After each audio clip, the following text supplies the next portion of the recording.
This Torah class is brought to you by TorahAnytime.com. Okay, good evening everyone. Bruchim Habam. Welcome everybody. Thank you for coming. Tonight, of course, is Leil Nittel. And before we begin then, it's important to give Divrei Hakdama, L'chvoid in Yana D'Yoma. You know, in many communities, they have a custom not to learn Leil Nittel. And actually, I'll tell you something very interesting about December 25th. I'll tell you something that's not true about December 25th. December 25th is definitely not the day that the man that Christianity claims as their God was born. It has nothing to do with the date of his birth. There's actually a three-way machloikis when he was born. Some say he was born on March 28th. Some claim he was born March 28th. And the Bishop of Alexandria was not so certain about that date, and he maintained November 18th. Turns out, a cardinal of today, who I do not know personally, I never met him, his name is Fitzmyer, he disagrees with both dates, and instead he would like to suggest that the Yozel was born on what has become the saddest day in recent American history, September 11th. So right before he said that was the birth date, right after he said that was the birth date of the Yozel, guess what happened on that date? Okay, so we have a three-way machlokes. It happens to be, I know some people, they're so machmer on this Indian of not learning Leil Nittel, that since they don't know when's March 28th, November 18th, September 11th, they don't learn the whole year. The whole year, they're makbid. Atu, it's a chshash, it's a big chumrah.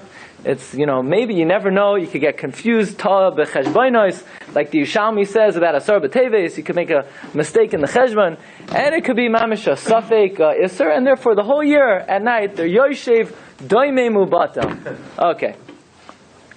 But on a serious note, this week's Parsha is Parshas Vayigash, and I would like to draw your attention to one of the most dramatic episodes in Kol HaTorah Kula.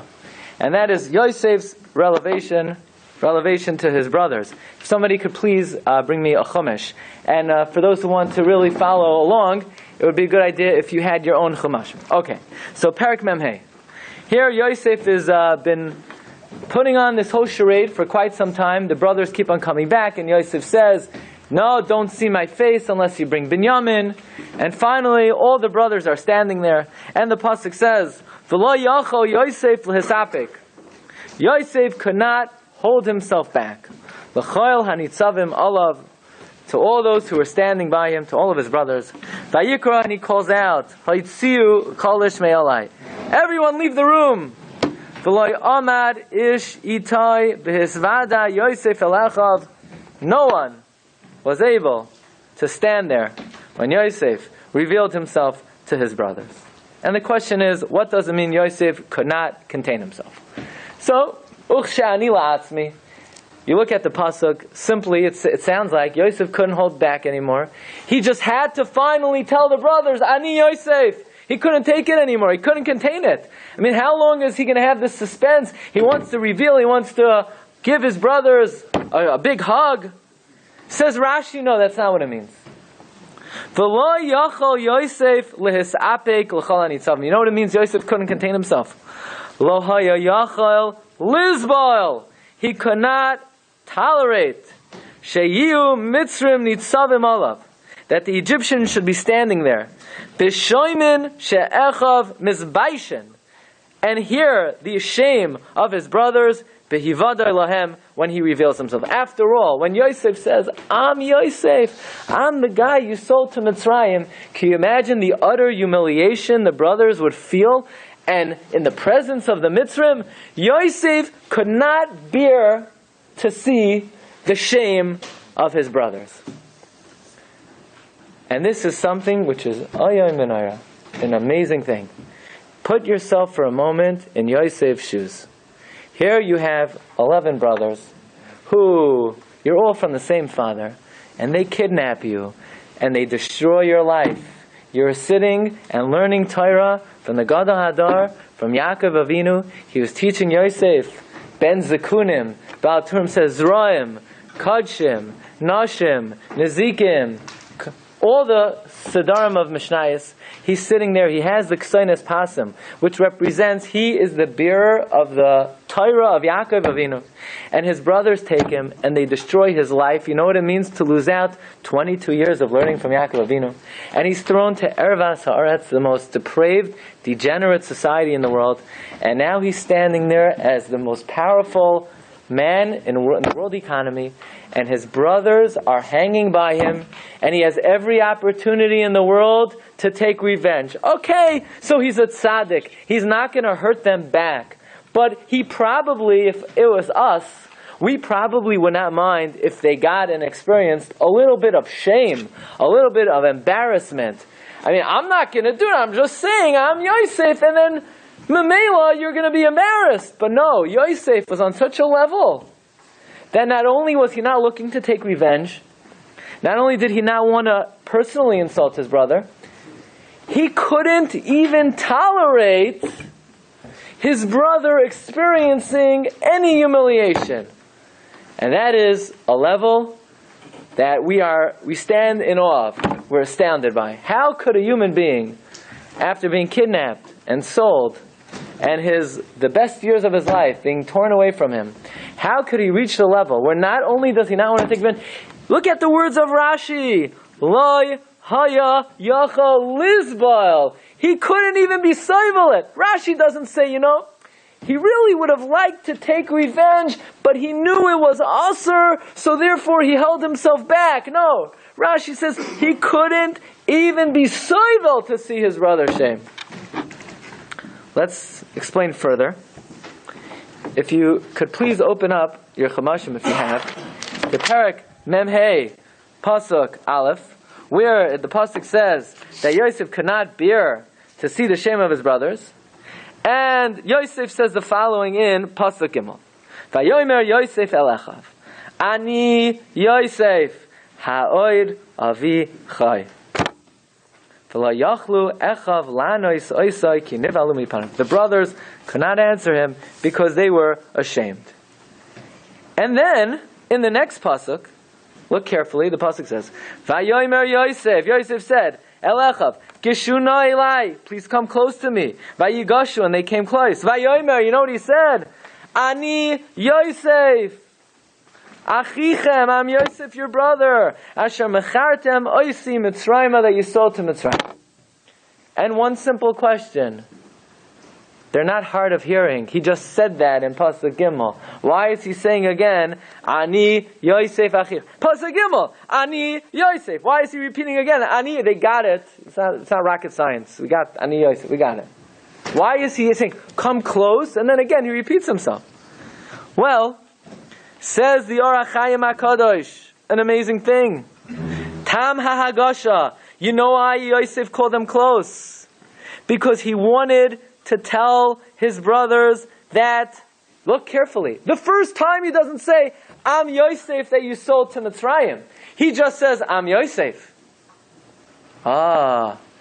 He doesn't want anyone to hear the words that you sold to Mitzrayim. Ask TorahAnytime HaKadosh. Why would anyone hear? Yosef already asked them to leave the room. That's Pasuk Aleph.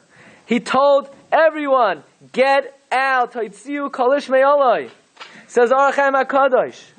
The first time Yosef knows the Mitzrayim left the room. But as they say, the walls have ears, and there are probably about 50 Mohammeds with their ear pressed against the door. What's Yosef going to tell these 12 big guys?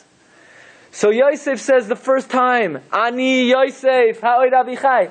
So if a guy hears, not nishkaferlach. But then Yosef was worried. He didn't want anyone to hear, Asher mechartem oisi. So he calls them close, and he whispers in their ear, Ani Yosef, Asher mechartem oisi. Why is Yosef so afraid that the Mitzrayim should hear the words that you sold me? Because Yosef could not tolerate, even for a moment, that his brothers experience any degree of embarrassment. So you hear what Yosef does? The first thing he does is he says, everyone out of the room. So everyone goes out of the room. He says, I'm Yosef. But he was afraid people were listening. He thought maybe the KGB had the room bugged. So Yosef says, come close. And he calls everybody close, and he whispers in their ear, Ani Yosef asher mechartem Yosef. I mean, how is it possible for a person to reach this level, where after these 11 brothers, for all intents and purposes, ruined the best years of Yosef's life? Okay, he's not going to take revenge, but he should be so careful not to embarrass them, that everyone has to leave the room. And then even that's not enough. He has to call them close and then whisper in his ear. And then the Ohr HaChaim HaKadosh says further, because if you look in Pasuk Hey, listen carefully. Vayomer Ani Yosef, he adds, Achichem, I'm Yosef, your brother. No kidding. What other Yosef is there? Of course, says Ohr HaChaim, what Yosef was saying was, Asher mechartem Yosef. Listen to this. I'll read you the words. Number 3. Sha'afilu bizman hamecher. Not only now, in retrospect, do I have the hindsight and I see, you know what, it didn't turn out so bad. No. Even at the time of the sale, leichasa ein ha'achva mimeni, I still felt the full degree of closeness of a brother. In other words, even as you were selling me, and you were throwing me into the pit full of the snakes, and I had about 0.03 seconds to live, in my mind, if somebody would ask me, Yosef, who are your favorite brothers? Oh, Yosef would have said, I love Reuven, Shimon, Levi, those guys, those kidnappers, the guys who are murdering, yeah, those guys. Even at the time that they were throwing Yosef into the pit, Ani Yosef Achichem, the brotherhood, the closeness never diminished. I mean, how do we explain this? Is that possible? Is that possible? I don't care who your brother is. They take you and they throw you in the pit and they sell you to ISIS. You know, it might cause some tension in the relationship. Right? Imagine if, your brother sold you to Lebanon, and they brought home your shirt, your nice shirt, and full of blood to the parents. Yeah, you still have the achva. The achva is still there. How's that possible? Says Tosfos further.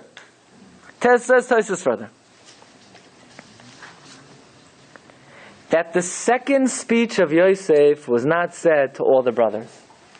Says Tosfos.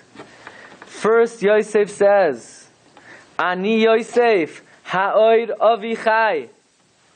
But he would not dare say that you sold me. You know why? Because Yosef doesn't want the brothers to be embarrassed in front of Binyamin. Binyamin didn't know about the sale. So therefore, Tosfos says like this. The first speech, Yosef said, I'm Yosef. Is Tata still alive? So Binyamin, thinking to himself, this is my brother Yosef. How did he get here? Who knows how he got it? Binyamin has no idea. And then Yosef says, come close. And Binyamin is coming close. And Yosef says, no, not you. You stay back in the corner.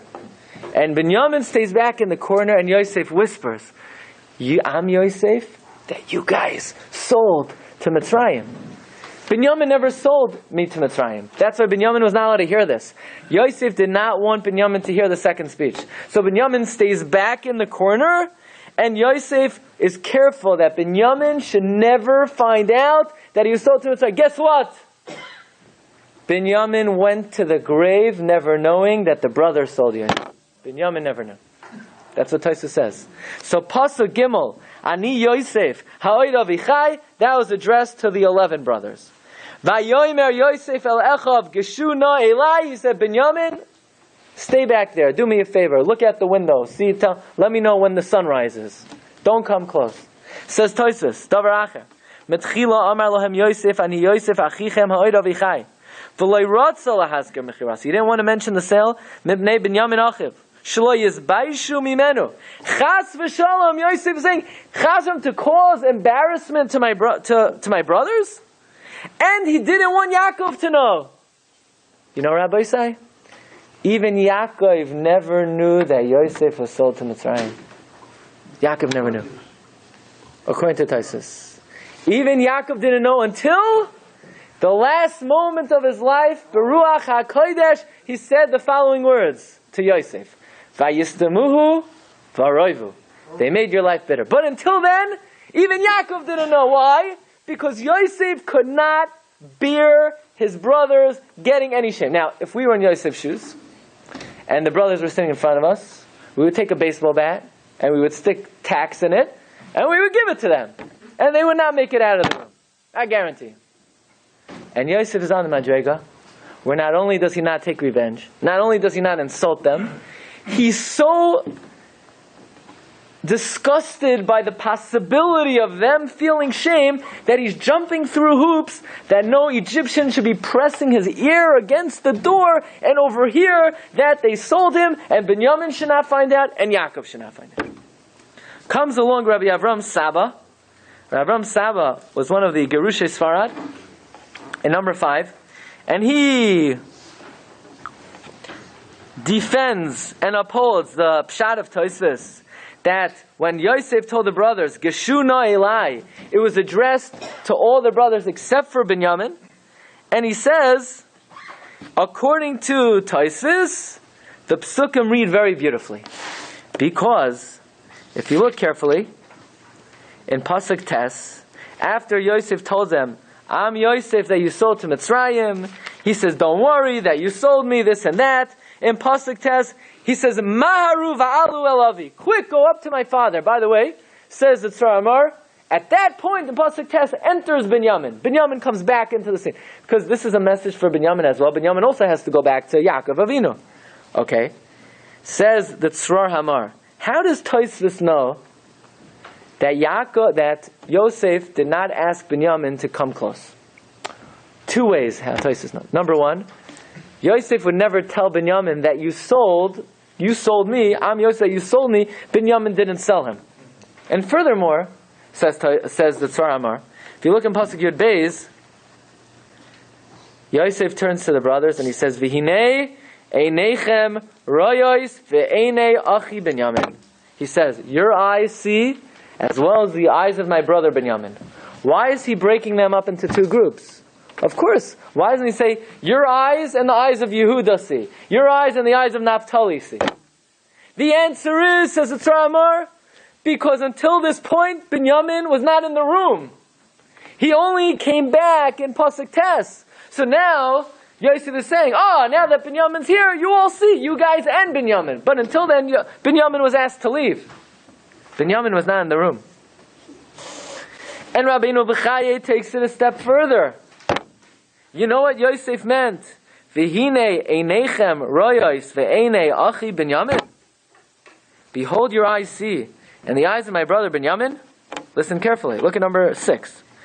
Hishve Binyamin l'shar achiv. He equated the brothers to Binyamin. L'lamed, to tell them, she'ahavasam shave etzloi ke'ahavas Binyamin shloi haya b'mechirasai. That you guys are all the same to me. You guys who try to throw me in the pit and murder me and destroy my life and ruin me and take away everything that I ever had. And Binyamin, who's my innocent, beloved baby brother. You're all the same. What's the difference? It doesn't matter. This brother who loved me and this brother who tried to sell me to terrorists. It's just all the same. I love you all the same. So what's going on here? Here Yosef is on the level. He can't even tolerate. We're thinking, we could have tolerated it. We could have been soivel, the brothers getting a little busha. I think we could have tolerated. Yosef can't tolerate it, and not only that, he says everybody has to leave the room. Not only that, he whispers. Not only that, he says, Binyamin, you step back. And not only that, he loves everyone the same. But he takes it further. Yosef has a whole economic plan for land of Mitzrayim.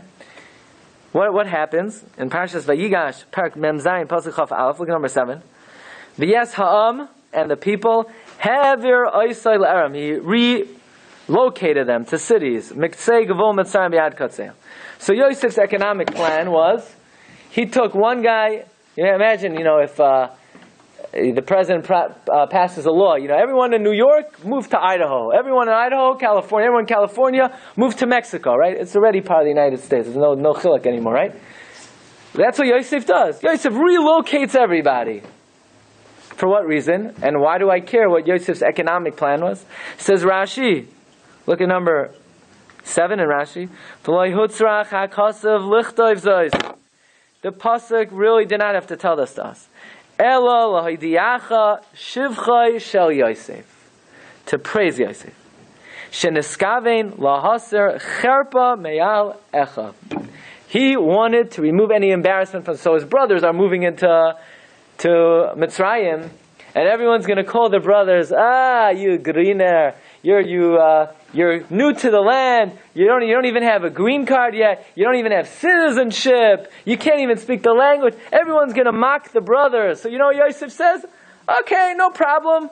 He takes every Egyptian and relocates him. So you can imagine this was probably not the easiest thing in the world for Yosef to pull off.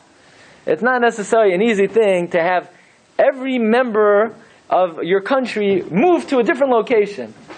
Is it really that important to do that, Yosef? Yeah, it is. Because Yosef doesn't want an Egyptian to mock the brothers. Like Naphtali could care less if some Mohammed guy is going to say, you're not a citizen of Egypt. No. Yosef was worried lest the brothers experience any shame. And we're thinking, these guys Yosef is worried about, they try to ruin his life. And even more than that, Parshas Vayigash, after the death of Yaakov, the brothers were getting nervous. The brothers were worried. Maybe Yosef would take revenge. So if we were in Yosef's shoes, we're thinking to ourselves, look, I'm not going to take revenge, but let them think I'm going to take revenge. Let them get a little nervous. We wouldn't mind if they thought, let them sweat a little bit. At least let them have that. I'm a big tzaddik, nobody's going to know. In the art school biography, they're going to write that Yosef didn't take revenge on his brothers. But they're not going to know if I made them sweat a little bit and think I'm going to take revenge. Says Rashi, Vayedaber alibam. He consoled them. He said, thank you for coming down to Mitzrayim. You know why? He says, now that you came down to Mitzrayim, the last thing I would want to do is kill you. Because everybody said about me that, okay, he's a smart guy, but this viceroy of Egypt, he's a mamzer, he's an eved. They found him in the garbage heaps. But now that my family came down, and look at my family, you have 11 tall, strong, handsome guys. He comes from a nice family. So says Yosef, I look good when you're around. But if I'm going to kill you, then what are people going to say? Yeah, the guy, this Eved, this Mamzer, he saw 11 nice-looking guys. He claimed they were the family, and then he killed them. So my whole story is going to go down the tubes. So Yosef made up a bubba maisa why he's not going to kill the brother. I mean, if we were Yosef, let them sweat a little bit. Let them get a little nervous. Let them be scared. I want to add one thing. The Tzror Hamar brings down, look at number 5 in the brackets. He writes that after Yosef asked Binyamin to stay in the corner, he calls Binyamin and he says, hey Benjamin, let me ask you a question. All those years that I was away from Pops, where did you think I was? So Binyamin said, well, the other brothers said you were kidnapped. So Yosef said, yeah, let me tell you the story. Listen to the story that Yosef spun. Yosef tells Binyamin, yeah, what happened was I was walking down the street one day and some bad guys kidnapped me and they took off my clothing. And the guy who took off my clothing went to bury the evidence. He went into a cave and a lion ate him and I was sold. So Yosef spun a whole story. He made up a story for Binyamin, so Binyamin could have some kind of understanding of what happened to him. I mean, Yosef, you tell Binyamin, look, these other 10 guys, they're terrorists. Stay away from them. Who knows, maybe next thing is they're going to kidnap you. Stay away from them. Have these brothers arrested. Yosef, put them in jail. Chinese torture. Have the water drip on their heads. No. Now, if you were Yosef, and Yaakov Avinu comes down to Mitzrayim, and you were missing 22 years of learning with Yaakov Avinu, what would you think you would like to do with Yaakov Avinu? So you would arrange a chavrusashaft. You say, Yaakov, you come to my palace, every day, 6 a.m. to 5 a.m., 23 hours a day. And if I have any government business, I'll step out for a moment. Chafetz Chaim brings down in the Sefer Shmiras HaLashon from the Psikta Rabbasi that from the time that Yaakov came to his father, never once did Yosef have a private audience with his father. Why not? He didn't want the brothers to suspect that he would tell Yaakov what the brothers did to him. Yosef, get real. Let the brothers sweat a little bit. Give them that much. That's not so bad. A little nekama never hurt anyone. Revenge is sweet. And Yosef was so careful that he lost out and he deprived himself of the opportunity to be b'yechidus with his father. And not only that, Rabbi say, when the brothers were selling Yosef, what did Yosef say? What was Yosef doing? Was he sitting there saying Tehillim? What was he doing? He was learning Kabbalah. He was learning Sheb Shmaitza.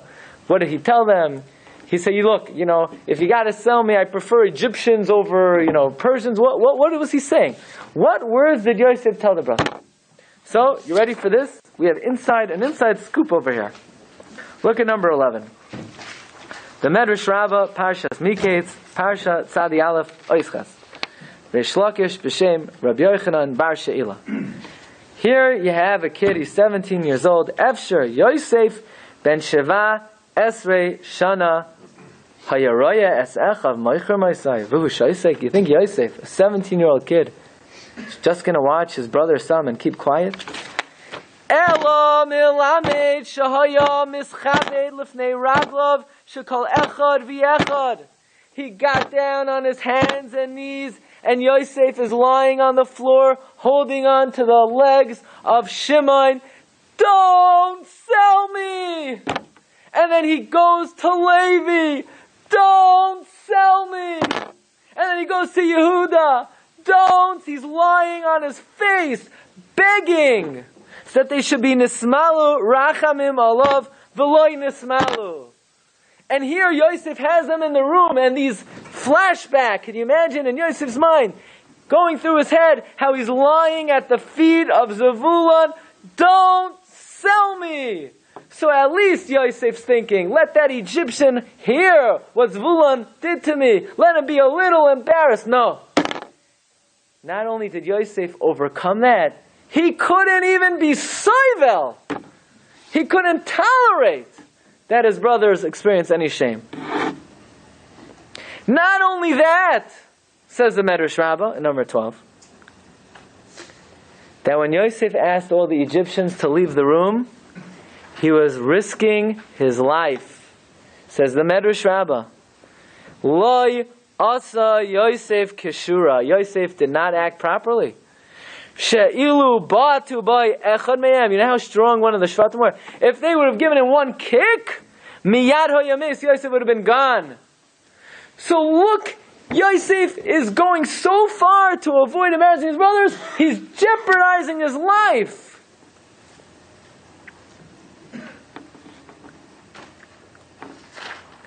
How is it possible for a human being to be on such a level? They messed up his life. They destroyed his life. So now you're not going to give them capital punishment, and you're not going to torture them. You're not going to embarrass them. You can't even be soivel that a Mitzri maybe embarrass them. You're not going to go into seclusion with your father, lest the brothers think that maybe you're revealing them. You have to call everyone, go away, come close, because maybe a Mitzri is putting his ear on the door. That's a very high level. How is it possible to reach such a level? In general, there is a yetzer hara, which is very powerful and very strong, to take revenge. As they say, revenge is very sweet. It feels good. There's a certain satisfaction. Evil satisfaction that a person has when they're able to get back at somebody. Mesilas Yesharim writes, the subconscious psyche of somebody who is in a situation where they have the opportunity to take revenge, where let's say somebody insults you, or somebody harms you, or somebody didn't do for you what you would have liked. So the Mesilas Yesharim says, well, the yetzer hara is smart enough to know that if somebody insults you, he's not going to be able to persuade you to insult him back. After all, that would be full-fledged revenge. But you know what the yetzer hara tells you? The next time he asks you for a favor, this is how you should do it. So this guy, remember, a year ago the guy insulted you. So now he calls you up for a favor. You think I could borrow your lawnmower? So, lawnmower, why wouldn't you lend him the lawnmower? You haven't mowed your lawn in 20 years. You have a gardener come. But instead of saying yes, you know what you say? I have to ask the boss. I have to ask my wife. I'll get back to you. Ask the boss. You never asked your wife anything in your whole life. All of a sudden, when this guy needs a favor, you have to ask your wife. That's nekama. You're over nisr d'oraisa nekama. Why? Because had he not insulted you, you would have just said yes right away. And now the yetzer hara was successful to get you. Yeah, you're going to do the mitzvah, but now you're a little hesitant. That's nekama. So you say, no, not me. I would never fall for that. If the guy calls me to borrow my lawnmower, I'll give it to him right away. So here's the yetzer hara's next step. Yetzer hara's next step, he says, okay, you're going to give it to him right away. But usually you smile at him when you give it to him. This time, make it seem like he's annoying you a little bit. It's not the right time. Oh, you showed a little annoyance? He got you. Nekama. And says the Mesilas Yesharim, and if the yetzer hara is not successful to get you to do that, you know what he's going to do? When the guy wants to be as friendly with you as before he insulted you, you show him a little less friendship. This is all in the general umbrella of nekama. In other words, nekama is not only where if somebody hurts you, okay, I'm not going to hurt him back. Says Mesilas Yesharim, the yetzer hara is looking to creep into the heart and allow the wrongdoing that your friend did to you to have eze roishem, some type of influence, eze zikaron, some type of memory. So you say, of course. How in the world am I supposed to overcome that? You're telling me that if someone insulted me and he calls me for my lawnmower, I should just lend it to him immediately, b'sever panim yafais, as if he never insulted me. How could you expect that from me? That's impossible. Well, it's like God's looking to bust my chops? How? That sounds like the hardest thing in the world.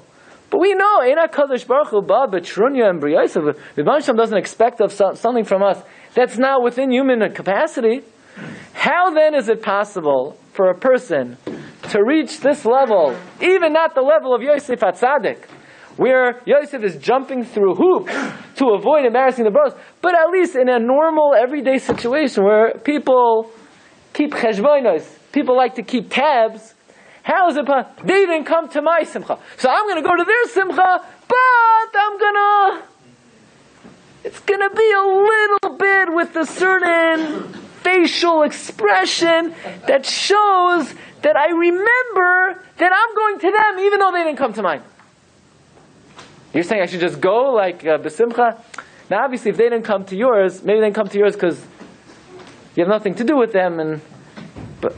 But if the reason why you're showing this type of attitude is to get back, is it really humanly possible just to make believe it didn't happen? What do you mean make believe it didn't happen? This is the real world. What do you mean make believe it didn't happen? Look in number 14. Sefer Shmuel.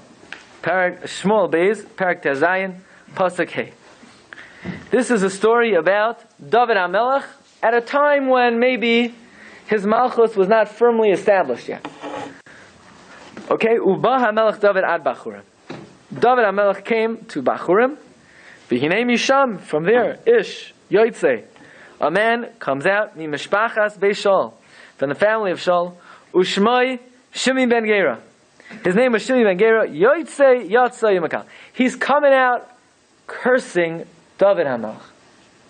Shimi ben Gera. Sound familiar? Ushmai Mordechai. Ushmai Mordechai. Ben Yair. Ben Shimi. That's Mordechai's grandfather. Shimi ben Gera was cursing David. And to add insult to injury, he starts to stone David. Vayisaka ba'avanim es David. And he starts to stone the servants of David. V'chol ha'am. And all the warriors on his right and on his left. And then the Navi tells us what Shimi said. V'kay amar Shimi b'kalalei. And this is what Shimi said. Say, ish hadamim v'shala. Get out of here, you blood-thirsty thug. That's what he said to David HaMelech. Heishiv alecha Hashem kol demei Beis Shaul. You are directly responsible for the murders that happened in Shaul's family. Asher malachta tachtav, that you ruled instead of him. Vayitein Hashem v'samlucha b'yad Avshalom banecha. Let God give your malucha to your son Avshalom. And let you suffer, ki ishdamim ata, you bloodthirsty thug. So David HaMelech's men immediately stand up for him. Vayomer Avishai ben Sruya el HaMelech. Avishai ben Sruya says to David, what are you going to let this dog curse you like this? Lama yikalel hakelev hameis hazeh. Why should we let this dead dog curse the king? Ebrana, let me pass by. V'asira es roshai, and I will remove his head. By the way, if Avishai removes Shimi's head, Shimi will not be able to curse David anymore. Okay? Vayomer HaMelech, and David says, Ma'aliv lachem b'nei Tzruya. Yeah, get over it.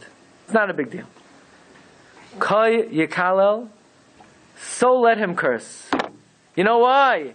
Ki Hashem amar loy kalel es David. Because God told him to curse David. Who am I to tell him why you're doing this? God told him to curse me. That's interesting. God told Shimi to curse David? Shimi is not one of the 48 Nevi'im. Well, you think one day Shimi's phone rings. Yes, who is it? It's God. Really, how's everything, Baruch Hashem? Good, I hear. Listen, I have a quick message for you. This guy David's coming. Do me a favor. Call him a bloodthirsty thug. Okay? Do it. It's a mitzvah. Shimi says, okay, Rabbi Hashem, with pleasure. You think Rabbi Hashem called up Shimi or sent him a text message?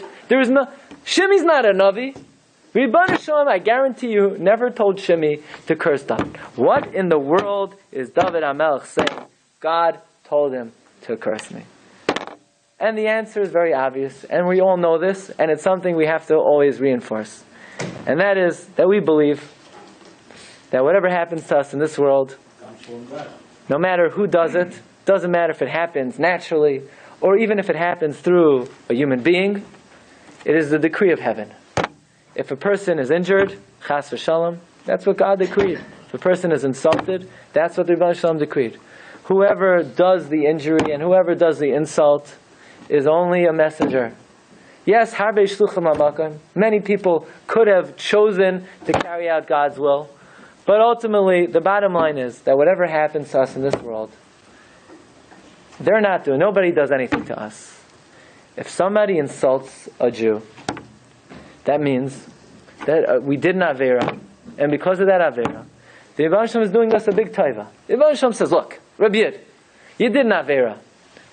Whatever it is. You spoke by chazaras hashatz. You spoke lashon hara. You wore shatnez. You have an outstanding balance. So let me do you a favor. Instead of going to the doctor, chas v'shalom, instead of losing money, this will be pain-free. Money doesn't cost you any money. Your health is intact. What's going to happen is you're going to go home, and your wife, or your husband, or your brother, or your sister, or your son, or your daughter, or your friend at work, they're going to insult you, and you're going to feel bad. But you should know, Rebbe Shalom says, I'm sending you a telegram. Listen, Rabbi, I told him to do it. It's not him doing it. You did it to yourself. Be happy. It beats the alternative. Everything that happens in this world is pre-decreed. Is decreed from heaven. Is nigzar min hashamayim. David HaMelech says, if Shimi ben Gera cursed me, I must have done an Avera. And if I did an Avera, I have only myself to blame. I'm going to punish Shimi for cursing me? He's not cursing me. God told him to curse me. Imagine if a minute before somebody insults you, a paper comes down from heaven. Whoa, what's this? It says, Glatstein, listen, in 1 minute this guy is going to say something to you that's insulting. Listen to me. It's worth it. Just keep your mouth closed. Be makabel, you deserve it.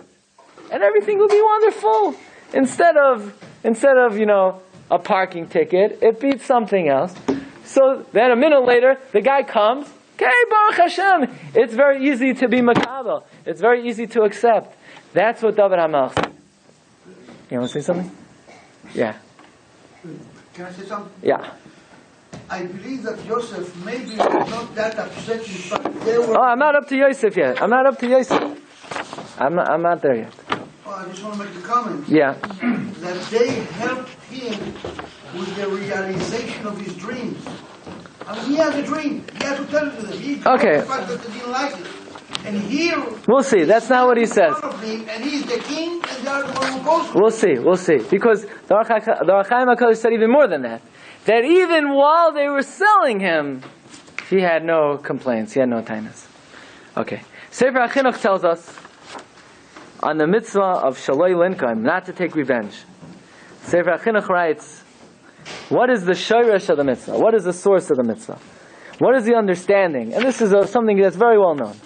Let's read it inside number 15. Mishar Shei HaMitzvah. The root of the mitzvah of revenge. Sheyeda ha'adam, that a person should know. V'yitein ha'libay, and place to his heart. Kikol asher yikrehu mitoiv adra, that whatever happens, whether it's good, whether it's bad, husiba shetavai alav me'es Hashem baruch hu. The cause of it is not the person. The cause of it is not your friend. It's all min hashamayim. U'miyad ha'adam miyad ish achiv lo yadavar bilti ratzon Hashem baruch hu. Nothing can happen unless it's decreed in heaven.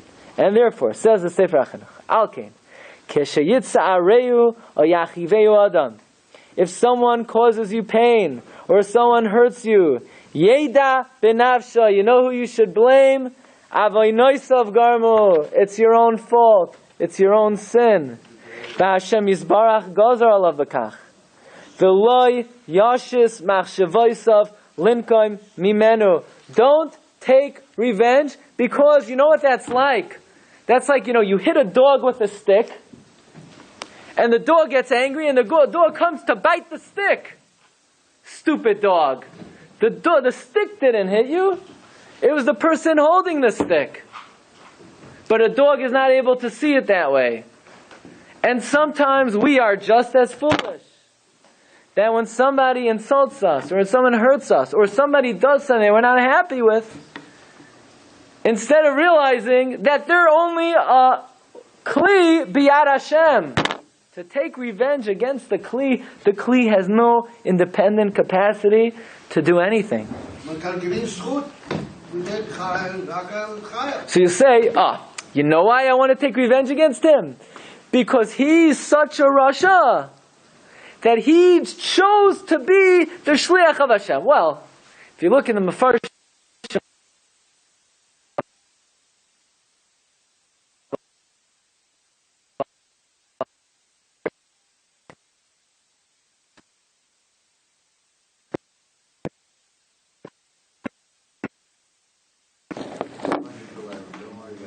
Okay, now we're good. We need you to be here in this.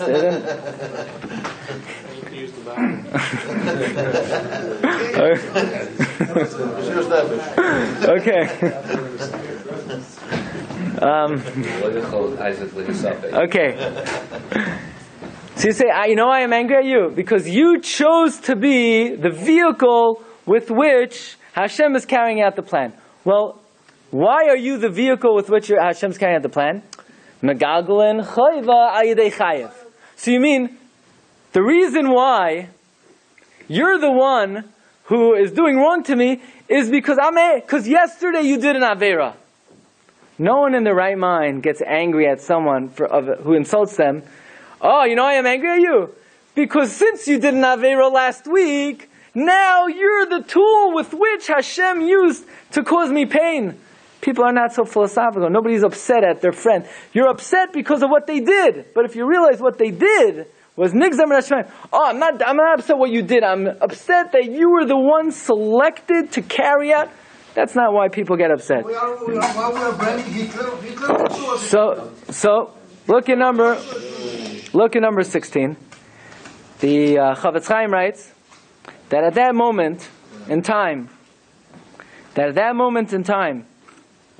when David HaMelech made the decision not to speak up against Shimi ben Gera, David HaMelech was zoicha to become the fourth leg on the chariot of Hashem, on the Kisei HaKavod.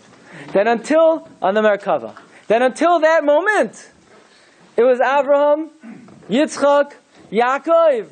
And there was one, and it said on the fourth one, job available. Looking for employee on the fourth job. And it was up for grabs. And generations passed. None of the Shvatim, not Yeshaya, not Yirmiyah, not until David HaMelech. So what did David HaMelech do to deserve it? Did he have to write Sefer Tehillim? No, that wasn't it. Did he have to collect the money for the basement? No, that wasn't it. You know what he had to do? He had to keep his mouth closed when Shimi cursed him, and then bang, he was zoicha to be the fourth leg of the Merkava. By the way, I'll just say as a side point. Oh, yes. David did, eventually they did kill Shimi. So I want to just speak out a little lumdus on this point of David HaMelech and Shimi. And that is the Minchas Chinuch asks that, what's the halacha? Melech shemachal al kevoidoi ein kevoidoi machal. And therefore, the Minchas Chinuch asks, how is David HaMelech allowed to overlook his honor? He's a melech. So he says, Ayin, the Parshas Drachim, who says that it could be at that point in time, David HaMelech's reign was not solidified and established, and he did not have a din of a melech at that time. In fact, if you look in the Yerushalmi and Harios during that tkufa, he did not bring the sire of the Nasi, he brought the sire of a hedyot. Yeah? Okay. Then the Minchas Chinuch asks further. And the Minchas Chinuch asks, but fine, he was a melech. And that he could overlook. He wasn't a melech yet. But he was a Talmid Chacham. Now, question. Is the Talmid Chacham allowed to be Moichel on his kavod? Yes. Kol Talmid Chacham, he could be Moichel on his kavod. But not if someone insults them publicly. If someone insults Talmid Chacham, they're not permitted to overlook their honor. You're not allowed to. So, be a nice guy, be bending. Chil Hashem. You're not allowed to. So the question is, they insulted David publicly. How could David not be Michael? How could David be Michael? Says the Minchas Chinuch, he wasn't Michael. He wasn't. And that's why ultimately David had Shimi killed. He told Shlomo on his tzava, knock off this guy. Knock off this guy. So what are we learning from David? We're learning from the reaction of David. That when David saw Shimi, he didn't get all excited. Because he knew, it's not him that's doing it. The Ribbon Shalom told him to do it because of my Averos. Doesn't mean I'm not going to punish him. I'm going to punish him. And eventually he had Shalom punish him. So why didn't David punish him right away? Says the Minchas Chinuch, he had a reason. What's the reason? So the Parshas Drachim says, because he had Rachmanas on us, and he knew it's a long haul from Chanukah until Pesach, and he wanted us to have Purim, and he knew who Mordechai would come from, Shimi. So therefore, he didn't want to kill Shimi until Shimi.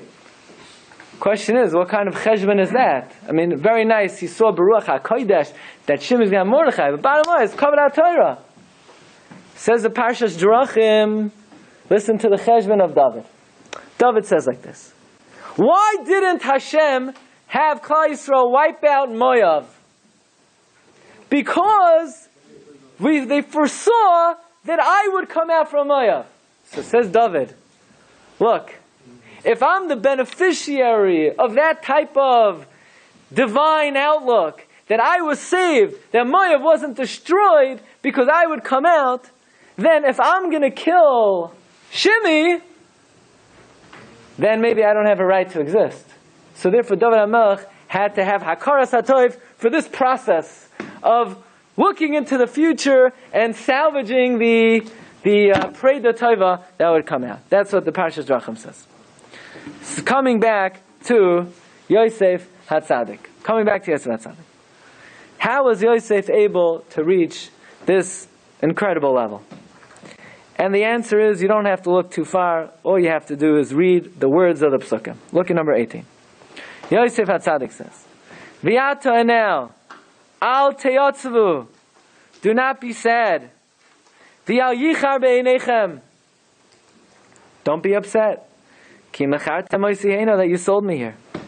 Ki lemichya, shalachani Elokim lefnechem. God sent me here to provide for you. Vayishlach, look in Pasuk Zayin. Vayishlacheni Elokim lefnechem. God sent me before you. Lasum lachem she'iris ba'aretz, to give you a remnant. Ulahacha yoslachem, and to keep you alive. Lefleita gedayla. V'ata, and now, loy atem shelachtem oisihena. You did not send me here. Ki ho'elokim. It was Ribbon Shalom.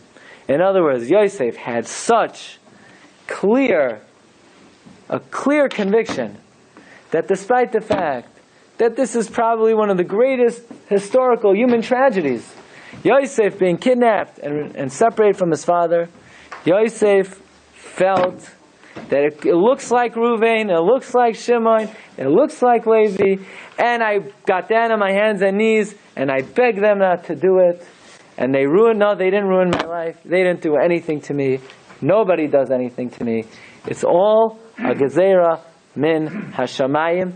And to Yosef, they're all equal. Can you imagine? Yehuda, Reuven, Levi, Binyamin, they're all exactly equal. What do you mean? These guys are terrorists to you. No. They're all the same.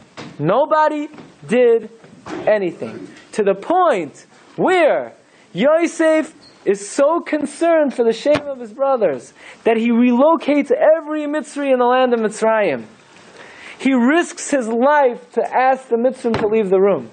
He calls the brothers close. He whispers in their ear.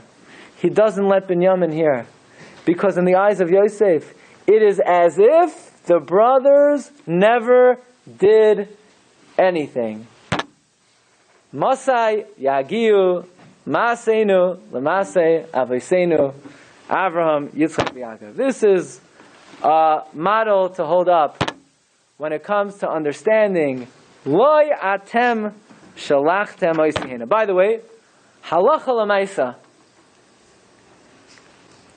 there is a difference when it comes to the halachas of nakama between someone who causes you monetary damage and someone who causes you physical damage.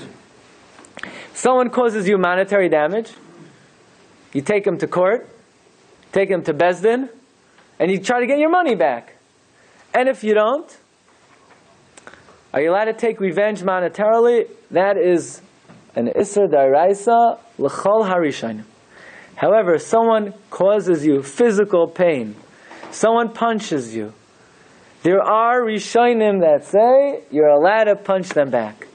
Nakama does not apply to physical pain. However, there are Rishonim that say even when it comes to physical pain, you're not allowed to punch back. How do we paskin? Says the Chafetz Chaim in Sefer Chafetz Chaim in the Lav Tes, Safek da'iraisa l'chumra. He says this is a full-fledged Safek da'iraisa. But when you read Parshas Vayigash and you look at all of the various illustrations and examples of the restraint of Yosef and the sensitivity of Yosef, it is clear when he says, "V'hinei einechem royos einei achi Benyamin," that in the eyes of Yosef, loy atem shalachtem oisi heina. And this is a very important lesson for us to keep in our minds at all times. Have a wonderful evening. Thank you very much. You've just experienced another Torah class brought to you by TorahAnytime.com.